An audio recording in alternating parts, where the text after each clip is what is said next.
Okay, good evening. Further continue करा रही हूँ सैलरीज में। क्वेश्चन नंबर 47 करा रही हूँ। Mister R Sharma, an Indian citizen, is working with Indian government in the department of external affairs at Delhi. He was getting the following emoluments and perks. Salary हमें दी हुई है. DA received in India, city compensatory allowance received in India. He was provided with the rent-free house at Delhi, whose rental value fixed by the government was 4,500 per month. The house was furnished at a cost of 50,000. Air conditioner hire किया हुआ 1200 रुपए महीने पे, and installed in his residence from 1st May to 31st August. He had been provided with car 1.6 liter capacity, which he used for employment purpose only. And from 1st December, he was transferred to Indian Embassy at Tokyo in Japan. He was paid 10,000 per month as foreign allowance. His airfare to him for himself and family was paid by the government. During the stay, he was provided with free use of car and rent-free furnished house. Calculate his income under the head salaries for the year ended this much if his salary is due on the first day of every month. Okay. अब calculate करते हैं. Calculation of salary income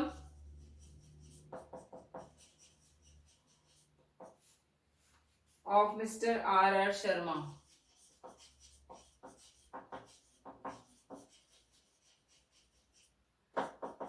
For the assessment year 2021.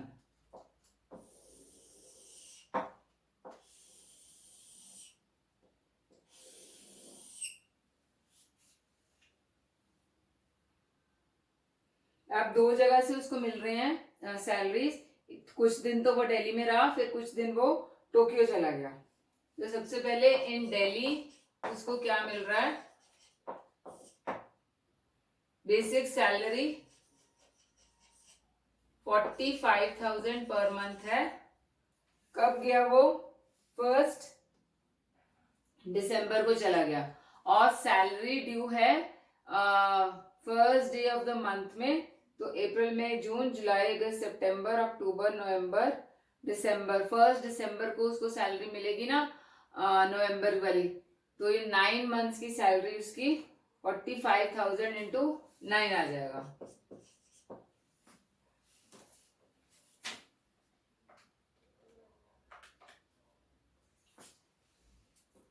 Sorry 4,05,000 उसकी salary बनी. उसके बाद DA 80% of the salary है.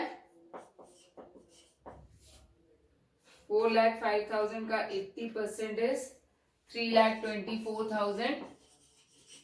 फिर city compensatory allowance उसको मिल रहा है 5% ऑफ द सैलरी. 4,05,000 का 5% निकालते हैं 2,0250. उसका CCA हो गया. और रेंट फ्री हाउस दिया हुआ है दिल्ली में. अब ये गवर्नमेंट एम्प्लॉय है, तो गवर्नमेंट एम्प्लॉयज के लिए RFA की वैल्यू क्या होती है? जो रेंट फिक्स किया गया होता है वही. तो हमने इसके अंदर ना सैलरी देखनी है ना पॉपुलेशन, कुछ भी नहीं देखना है. RFA की वैल्यू इस केस में हो जाएगा 4,500 पर मंथ दिया हुआ है उसको, इंटू 9,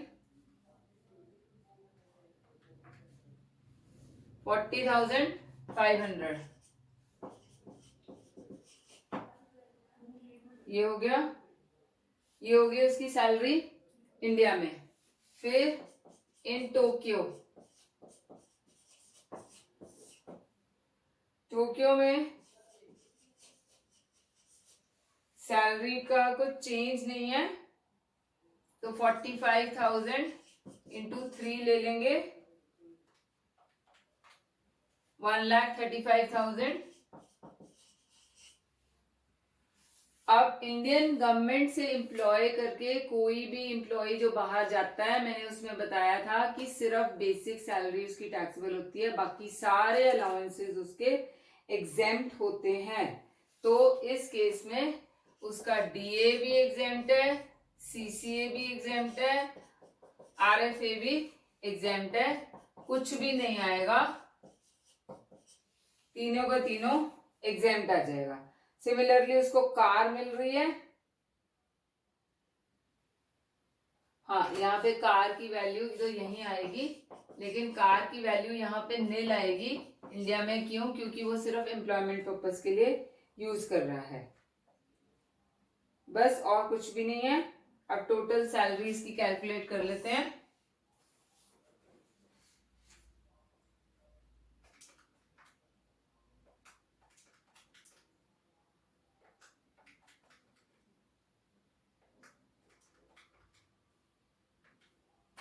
₹9,24,750 है, minus standard deduction under section 16(1)(a) 50,000 की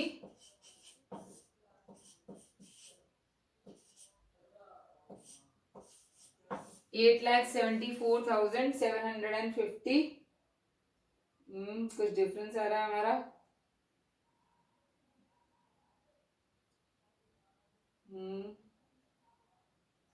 कैलकुलेशन मिस्टेक है। 4,05,000, 3,24,000, 20250 प्लस 40,500। ओके, RFA की वैल्यू में ना हमने फर्नीचर नहीं लिया, RFA में 40,500 तो रेंट फिक्स्ड है, उसके बाद फर्नीचर उसका 50,000 का दिया हुआ है, उसका 10% 5,000 हो गया का 9 मंथ्स के लिए।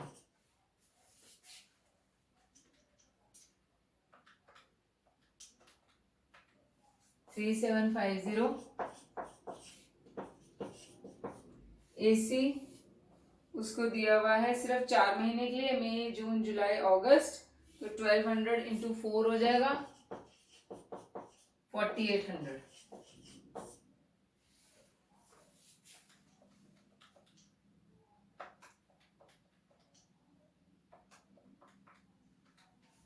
$4,9050 ये आ जाएगी RFA की वैल्यू।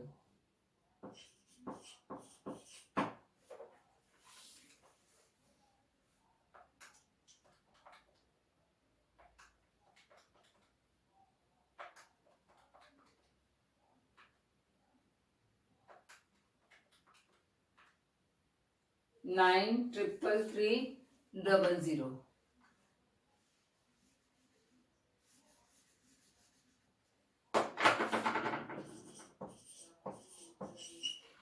इसमें से 50,000 माइनस कर दो, 88,33,000 ये हो गया। बस इसके अंदर और कुछ नहीं है। ATC उन्होंने बोला भी नहीं है निकालने को, तो कुछ दिया भी नहीं हुआ ATC का, तो ये इतना ही करेंगे। देन क्वेश्चन नंबर 48 करा रही हूँ। Mister Janki Das is an employ in Assam 50 kilometers from the city limits in a remote area and furnishes you with the following particulars to enable you to compute his salary income for the assessment year 2021। तो इसको calculate करते हैं।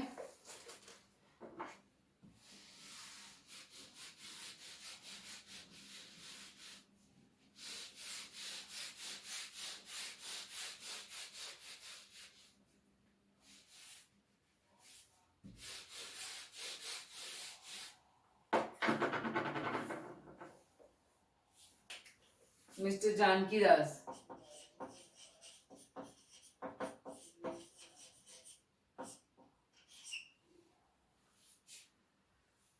सबसे पहले basic salary 20,000 into 12 करके 2,40,000। DNS allowance 100% of the salary है, तो 2,40,000 ही आ जाएगा ये भी। फिर under the terms of employment 40% enter कर रहा है रिटायरमेंट बेनिफिट के लिए, फिर चिल्ड्रन एजुकेशन अलाउंस 2 बच्चों के लिए है, for children studying in school.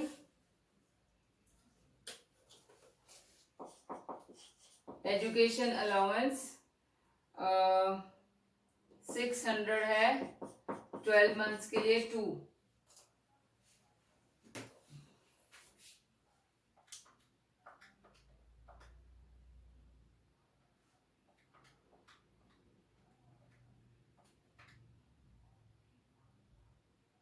अच्छा, ये दोनों के लिए इकट्ठा ही दे रहा है, मतलब ऐसा नहीं दिया हुआ, ईच नहीं लिखा हुआ है, तो 2 नहीं लेंगे, 7200 हो जाएगा। माइनस एग्जेम्प्ट कितना है 100 इंटू 2 इंटू 12, 2400 एग्जेम्प्ट है, 4800 टैक्सेबल हो जाएगा। उसके बाद बोनस दिया हुआ है 10% ऑफ द बेसिक सैलरी, 24,000 हो जाएगा। फिर एंटरटेनमेंट अलाउंस 1000 पर मंथ है, ये फुली टैक्सेबल होगा इस केस में क्योंकि ये गवर्नमेंट एम्प्लॉय नहीं है। 12,000। फिर आरपीएफ दिया हुआ है अपना कंट्रीब्यूशन और एम्प्लॉयर का कंट्रीब्यूशन, तो यहां पे हमने एम्प्लॉयर कंट्रीब्यूशन लेना होता है। आरपीएफ का 14.5% है, तो सैलरी इसके अंदर क्या आएगी आरपीएफ के लिए, बेसिक और डीए सिर्फ 40%, तो 2,40,000 का 40% प्लस 2,40,000, 3,36,000 का 14.5%, 3,36,000 का 14.5%, 4,8,720 आएगा। माइनस एग्जेम्प्ट कितना है 12%, अगेन 3,36,000 का ही 12% निकालेंगे, 4,0320 हो जाएगा, टैक्सेबल हो गया 8,400 टैक्सेबल आ जाएगा। फिर इंटरेस्ट हमें दिया हुआ है 12% है, इंटरेस्ट ऑन आरपीएफ 24,000 दिया हुआ है, माइनस एग्जेम्प्ट 9.5% है,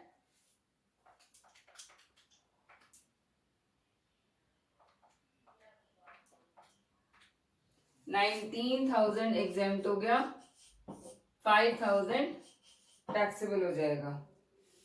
फिर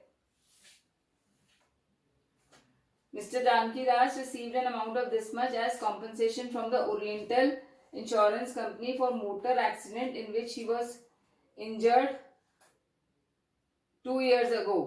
तो इसका एम्प्लॉयर से कुछ भी लेना देना नहीं है, तो ये उसकी अदर इनकम में जाएगी, सैलरी इनकम में नहीं आएगा।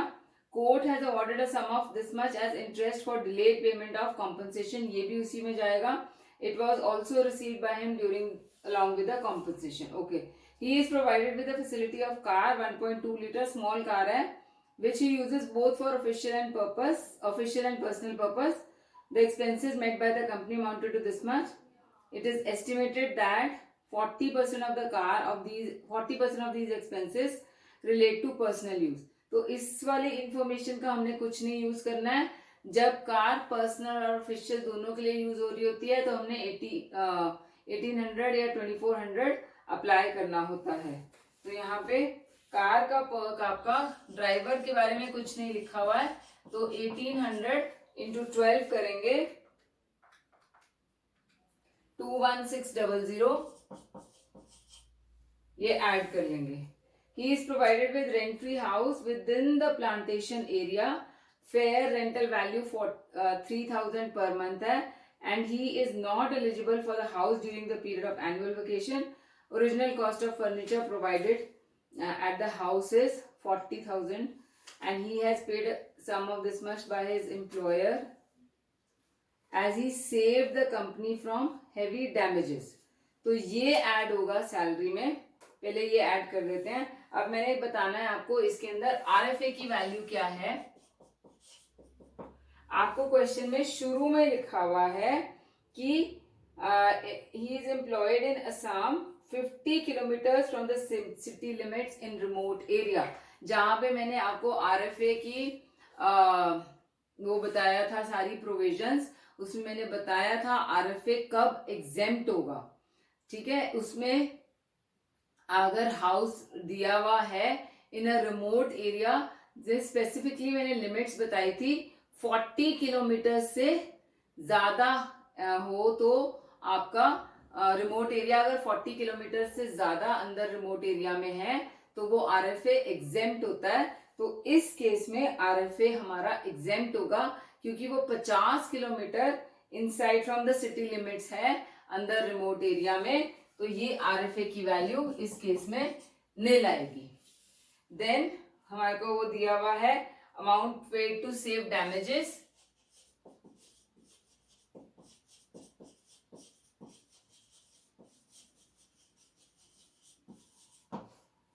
₹10,000।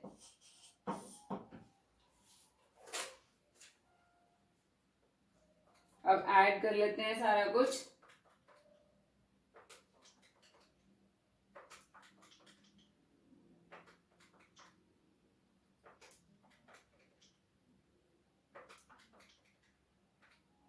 $5,60,800 आ रहा है,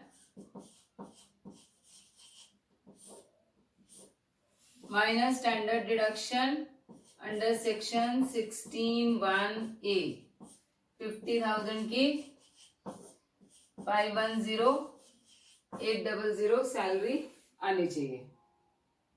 515 है, कुछ रह गया हमारा,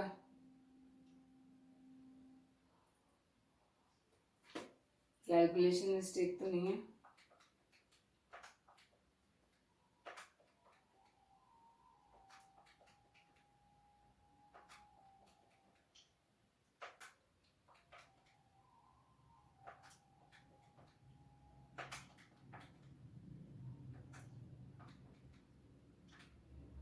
हाँ, ये 565 है और ये 515 ही आएगा 800। तो ये हमारा सैलरी इनकम टोटल इतनी आ जाएगी। तो इस केस में थोड़ा ये रिमोट एरिया का पॉइंट था, इसलिए मैंने ये क्वेश्चन कराया।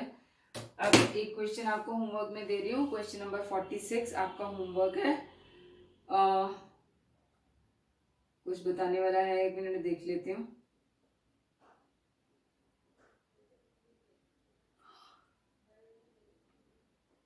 कुछ भी नहीं है, आप ये सारा क्वेश्चन कर सकते हो, ये आपका होमवर्क है। नेक्स्ट क्लास में मैंने कुछ प्रोविजन और करवानी है, उससे रिलेटेड आगे के क्वेश्चन है, तो वो करवा के फिर फर्दर कंटिन्यू करेंगे।